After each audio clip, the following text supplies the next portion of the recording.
You are now listening to the audiobook Sins of Relativity.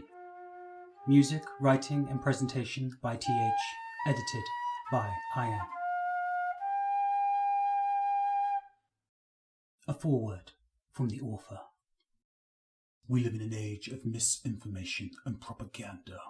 War is waged across the world with third parties, and money is the tool of choice.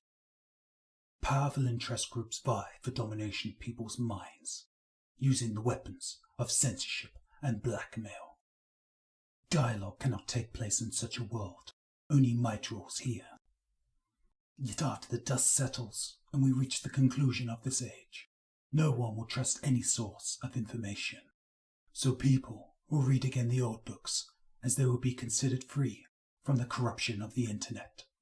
This will charge the imaginations of the young, and for the old, a longing for the nostalgia of the past.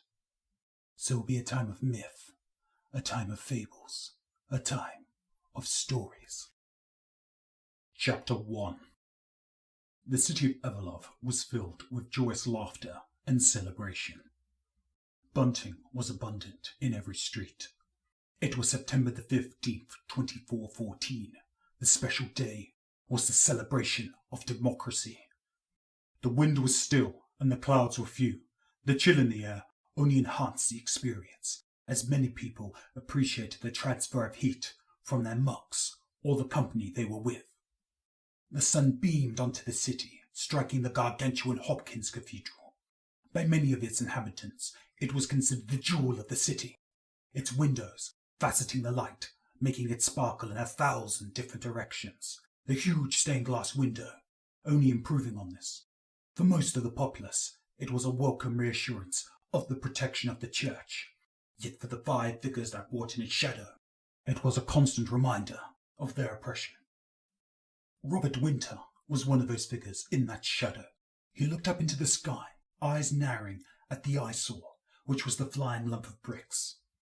Many things had changed after the wireless catastrophe, bringing humanity from billions to mere millions. By accidental design, the frequency of all electronic devices had been changed, killing over half the world's population outright. Some had also turned into remorseless killers, the change in frequency burning out parts of their brain, causing them to have an overwhelming urge for violence. Addicted to this new rush, they would find more victims, ultimately turning on themselves when there was no prey left. When the survivors discovered the cause, many technologies of the magnetic spectrum had been banned. This had led to new avenues of research. These gravity-defying generators was one of those avenues. This suspended the inverted monolith being the Hopkins Cathedral high above him. It gave an inaudible hum to human ears, but vibrated the chest of anyone passing underneath. A physical reminder, if any were needed, of the watchers overhead. To Robert, there was an inherent wrongness of the building being upside down. What should have been the base of the cathedral was instead a platform for hiding secrets. Only sanctioned flights could come anywhere near it. The huge stained glass window that resembled to him an eye, appearing to always searching, always hunting. The magnitude of what they were up against sent inadvertent chills down his back. Robert Winter thought things were going to change now, and his 4 colleagues, Simon Donovan, Mark Smith, Liam Hill, and Michael Donald, were going to leave their mark on history. They were the faithful followers of James IV, dressed in cloaks and the hats like the cavaliers of old. Having all taken oaths of martyrdom, they were going to sell their lives in a high cost of blood at the democratic celebrations. He and his colleagues hadn't always thought like this. In fact, they were much more akin to the small crowd they were walking past. The crowd was surrounding 2 men who were arguing their own political cause. You did not need to hear them, though, to know what was going on. It was as Adam Chandler, his preacher, had said. People actually believe that voting achieves something. For some, a better or brighter future, and for others, foolishly believing that they are the masters of their own destiny. That is not the case at all. All politics is a clock, so while the pendulum swings from left to right, if they were only to step back, they would see the clock stays still. It was with that revelation that had put him on this path. He pitied these people, who will be forever blind. If only they had read the holy text of Basilican Durand, proclaiming the king was the divine messenger on this hallowed plain. He should be the one in charge. Did they not understand? It took strong men to grapple destiny, not the bickering pantomime that we have now. Fortunately, by the grace of God, Adam Chandler had shown him and his brothers the one true way. They were nearing the Democratic Assembly now, focused on the last words Adam Chandler had said on his mission. Now, remember now, children of God, blessed of James IV, you go to restore order against the anarchy imposed by these priests and popes. May their souls burn eternally in the hellfire. It is on this day that these secular chimpanzees would celebrate over 200 years from God. Be the agents of change. I hereby name you as the laughing cavaliers, and let the spirit of Teleman Rustaman guide your actions. Go forth to hunt your enemies, and when you are slain, do not despair. Go to heaven with smiles on your faces, as this is God's plan as well. These words did nothing to still the storm inside him. Robert then saw a group of wardens, the so-called law enforcement of the city, and at this Michael spoke up. Brothers, it appears that we're going to be intercepted by the wardens. Pray with me as we close. We thank you for our mind, so we may understand your teachings. With this body you granted us, we carry out your tasks. But we are most grateful for our spirit that protects us from corruption and compels our actions to be righteous no matter the cost. Amen! And with that, Robert thought it begins. Chapter 2. While there were many places of worship in the city of Everlove, with fantastic views of the surrounding area, nothing compared to the bastion of supreme justice, the Hopkins Cathedral. Its uninterrupted view provided the perfect platform from which to diligently monitor the populace. Francesco Barberini was formidable even at the age of 72. A tall man of 6'2", was slim because of his strict diet and morning exercise. His long horse face clean-shaven, his blue eyes greying. Pale blonde hair sparsely covered his head, and while it would have been easier to cut it off, he saw this as a victory to old age, a battle he would never give in to. He sat upright at his desk, updating the report on the violence from the monarchists, while the more radical parts of James IV. A tedious and necessary function, he thought. He paused for a moment, reflecting on how the might of the church had overcome so many obstacles, and this was merely a flea bite in comparison. The church had after all unified the world after billions had died during the catastrophe. After that thought, Barberini looked around his room. A single bookshelf filled with only a dozen books of his favourite authors and a few certificates and keepsakes. On his desk was his monitor, a stamp of authority, a few pens and a clock. A gift laid by his predecessor, the last steward of the Hopkins Cathedral. Two figures would appear on the hour from the small church. One was a priest with his winder palm, with a leather strap in his right hand, representing a whip. The other was a female heretic, so with every chime, the priest would spin his little arm hitting the heretic. The neck of the heretic would extend and mouth open in an almost comedic fashion. Then both would retreat back to the church. It also had the inscription, "May the guilty be punished," etched into it, bringing him much pleasure. His room, for most people, was uncomfortably small, and for his seniority, an insult. He had requisitioned it as it suited him perfectly. He found the opulence of other rooms distracting, and when interviewing made the one attendant uncomfortable and focused. The room had one window, which he could use to observe the window below, and while it let in light, the cold stone that surrounded him seemed to absorb most of it. 4 great tolls from the cathedral rang out. The sound brought his attention back to the present. Fiscal Barberini stopped writing his report, thoughtfully placing his pen back down in line with the paper, and left briskly from his office. He headed towards the nave of the cathedral, the congregation. As Barberini walked across the second floor of the congregation, 2 men hurried past him, heading towards the staircase in front of him. While all of them wore the same black cassock, he was easily recognized by his red sash and the red trim on the collar and cuffs with black angelic embroidery. The priest acknowledged him by inclining his head saying the title Fiscal. Barberini responded with an incline of his head.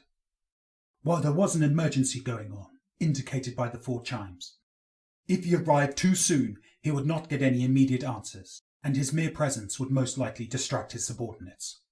Equally unacceptable would be arriving too late and being unable to influence events as they unfold.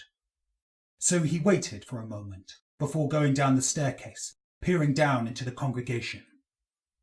Barberini was pleased. His subordinates, calm and focused, all sat in their pews.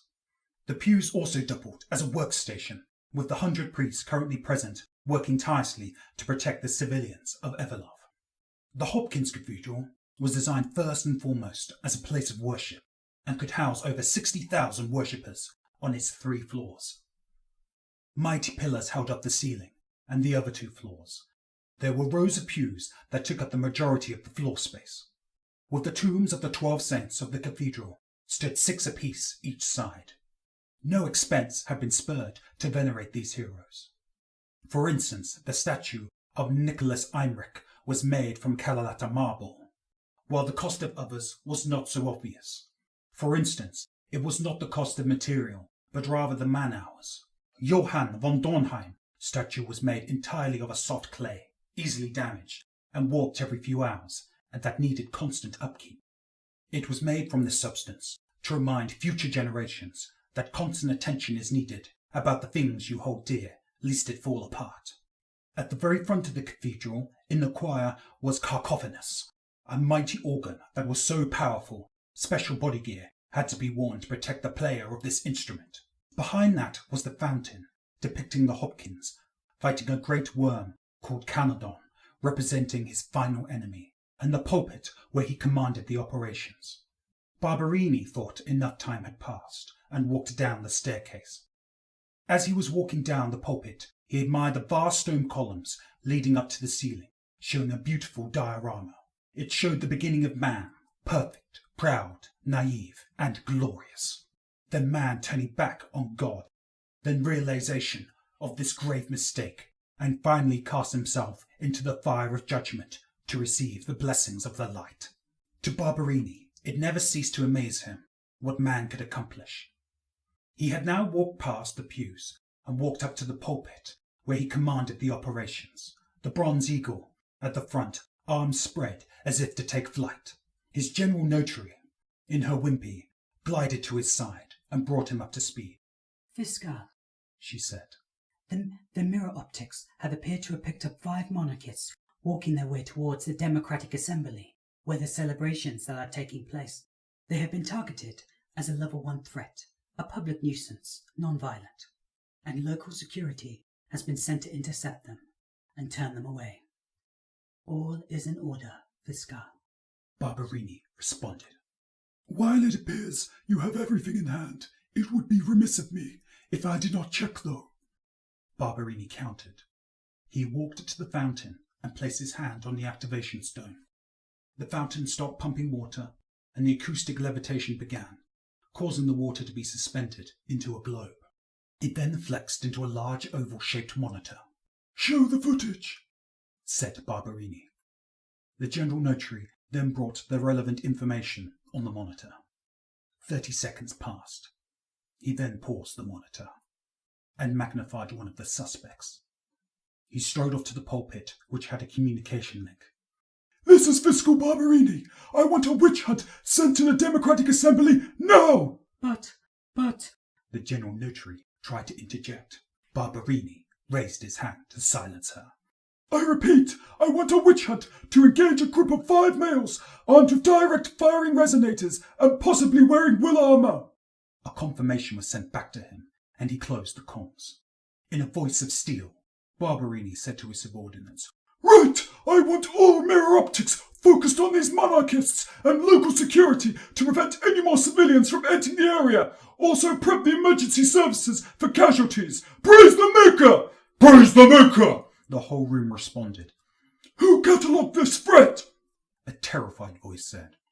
Me, Fiscal. But the device... "Right, I need you to calm down," he said with no empathy. "We are now going to watch your mistake in action." Barberini called out, still fixated on the screen. Keep trying to contact that group! We are trying, Fiscal, yet they cannot hear us due to the noise of the celebration. Keep trying! Barberini replied. The General Notary looked away from the screen. Do not dare look away! Your thoughtlessness will cost the lives of these brave men and many civilians! You will watch! As he was saying this, the monitor showed 2 wardens, whom he had intercepted the monarchists, and appeared to be having a minor disagreement. While the third was trying to listen to his communication device, the warden closest to the monarchists seemed confused. His arm was outstretched, waiting for something. The sword hidden behind one of the monarchist's cape then came down, lethally taking off the arm at the elbow. And while the other 2 wardens tried to reach for their batons, one of the monarchists produced a diafar, a ranged weapon, eviscerating the man's chest, crumpling him to a heap on the floor, while the other warden cruelly punched a knife into the man's neck, looking as if the warden was drowning in the air. The General Notary was in tears. Barberini gestured to one of the priests. I now must focus on the task at hand. Now ensure this meritix, this bitch watches every second. The priest nodded his head and obliged. He returned his attention back to the monitor and reminded himself that he had his own ace in the hole, so to speak, and they would persecute these villains to the fullest. Hi there, guys and girls. If you enjoyed the presentation, feel free to drop me some shekels in the description below. And above all else, take care of yourselves. Bye.